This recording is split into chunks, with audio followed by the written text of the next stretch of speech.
Hi friends, ഇന്നൊരു മാമ്പഴ പായസമാണ് ഉണ്ടാക്കുന്നത്. ഇപ്പോൾ മാമ്പഴത്തിൻ്റെയൊക്കെ സീസൺ ആയതല്ലേ, അപ്പോൾ എല്ലാവർക്കും ട്രൈ ചെയ്ത് നോക്കാൻ പറ്റുന്ന നല്ലൊരു റെസിപ്പിയാണിത്. അതിന് വേണ്ട ഇൻഗ്രീഡിയൻസ് എന്തൊക്കെയാണെന്ന് നോക്കാം. 1 കപ്പ് സേമിയ, വറുത്ത സേമിയാണ് എടുത്തിരിക്കുന്നത്. 1 കപ്പ് മാംഗോ പൾപ്പ്, 1 കപ്പ് പഞ്ചസാര ഏലക്കായും കൂടെ ചേർത്ത് പൊടിച്ചെടുത്തതാണ്. ഏലക്കായ തനിച്ച് പൊടിച്ചെടുക്കാൻ കുറച്ച് ബുദ്ധിമുട്ടാണ്, അപ്പോൾ പഞ്ചസാരന് മിക്സ് ചെയ്ത് അത് രണ്ടും കൂടെ പൊടിച്ചെടുക്കാം. ഇനി ഞാൻ എടുത്തിരിക്കുന്ന 1 പാക്കറ്റ് പാലാണ് എടുത്തിരിക്കുന്നത്. പായസം ഉണ്ടാക്കുന്നത് കുക്കറിലാണ്. അപ്പോൾ ഈ 1 പാക്കറ്റ് പാലിലേക്ക് 1 ഗ്ലാസ് വെള്ളം കൂടെ ചേർത്ത് കൊടുക്കും. എന്നിട്ട് കുക്കറിൽ ഈ സേമിയ, നമ്മൾ വറുത്ത് വെച്ച സേമിയ ചേർത്ത് പാലൊഴിച്ചതിന് ശേഷം നന്നായിട്ടൊന്ന് മിക്സ് ചെയ്തെടുക്കാം. എന്ന് മിക്സ് ചെയ്തതിന് ശേഷം കുക്കർ അടച്ചു വെച്ച് വേവിക്കുകയാണ് ചെയ്യുന്നത്. കുക്കറിൽ വേവിക്കുമ്പോൾ നമ്മൾ അത് വിസിൽ വരുന്നതിൻ്റെ തൊട്ട് മുന്നായിട്ട് ഒരു സൗണ്ടൊക്കെ വരാൻ തുടങ്ങില്ലേ, ആ സൗണ്ടൊക്കെ വരാൻ തുടങ്ങുന്ന സമയത്ത് വേണം കുക്കർ ഓഫ് ചെയ്യാൻ. വിസിലടിക്കേണ്ട, അടിച്ചു കഴിഞ്ഞാൽ ചിലപ്പോൾ ചില കുക്കറിൽ നന്നായിട്ട് അത് പുറത്തേക്കൊക്കെ പോകുന്നുണ്ടാവും. അപ്പോൾ ഇതിലേക്ക് 2 സ്പൂണ് പഞ്ചസാരയും ഏലക്കായും പൊടിച്ചതും കൂടെ ചേർക്കുന്നുണ്ട്. പിന്നെ അത് കഴിഞ്ഞതിന് ശേഷം നമ്മൾ ഓപ്പൺ ചെയ്തതിന് ശേഷം പാകത്തിന് അനുസരിച്ച് കണ്ടൻസ്ഡ് മിൽക്കും പഞ്ചസാരയും വീണ്ടും ആഡ് ചെയ്ത് കൊടുക്കും.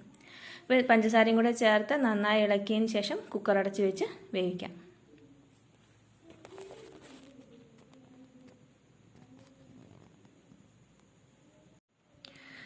കുറച്ച് സമയം കഴിഞ്ഞ് കുക്കറിൽ നിന്നും ആവി വരാൻ തുടങ്ങിയിട്ടുണ്ട്.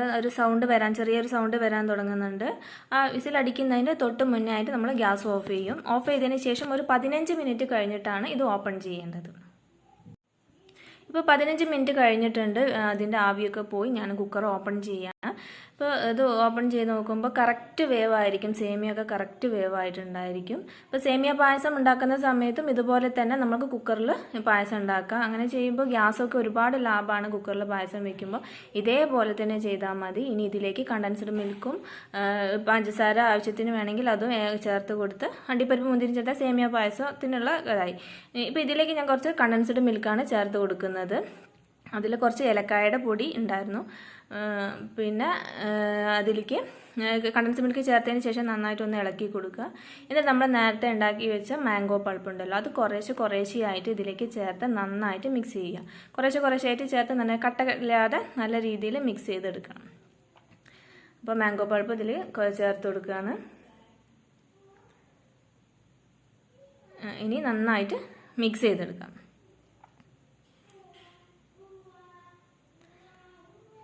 ഇത് നാരില്ലാത്ത മാമ്പഴമായിരുന്നു, അപ്പോൾ ഇത് അരിക്കേണ്ട ആവശ്യം വന്നിട്ടില്ല. ഇനി ചിലപ്പോൾ നമ്മൾ എടുക്കുന്ന മാമ്പഴത്തിൽ നാരുണ്ടായിരിക്കും ചിലതിൽ. അങ്ങനെ ഉണ്ടാവുമ്പോൾ അതൊന്ന് അരിച്ചെടുക്കുക, അല്ലെങ്കിൽ ആ നാരിങ്ങനെ കിടക്കുമ്പോൾ ഒരു സുഖം ഉണ്ടായിരിക്കില്ല.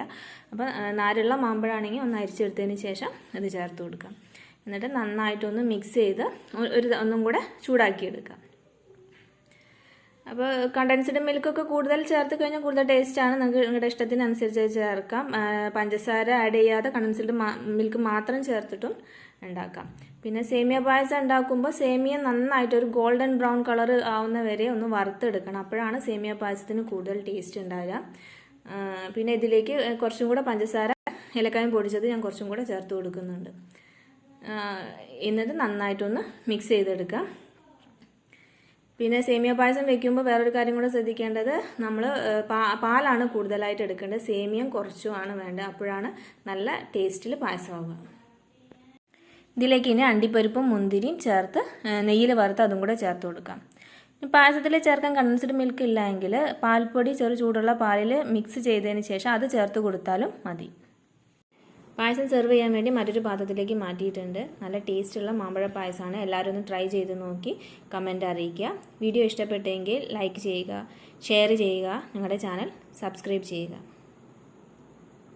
Okay, thank you.